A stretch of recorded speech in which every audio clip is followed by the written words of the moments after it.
राधे राधे।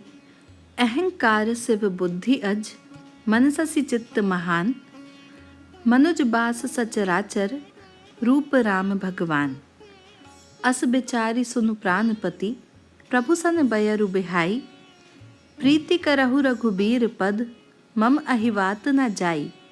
श्री गोस्वामी तुलसीदास जी द्वारा रचित श्रीमद् रामचरितमानस के लंका कांड के दोहा क्रमांक 15 के क और ख खंड की सरल व्याख्या करते हुए पूज्य मैथिली शरण जी कहते हैं कि मंदोदरी उवाचः, जो किसी की तुलना में श्रेष्ठ और महान न होकर स्वयं पूर्ण है, ऐसे समष्टि के अहम शिव ही जिनका अहंकार है, जिनकी पूर्ण बुद्धि ही ब्रह्मा है, चंद्रमा ही जिनका मन है, ब्रह्मांड का जो चित्त है वही विष्णु उनके चित्त हैं।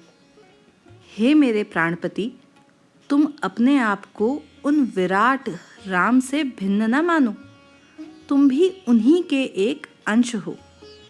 रावण ने मंदोदरी की बात सुनकर उसका उपहास किया और कहा कि तुझे मोह हो गया है। स्त्रियों को सदा ही 8 अवगुणों से युक्त बताते हुए कहा कि तुमसे बुद्धिमानी की आशा करना ही अनुचित है। जय श्री राम।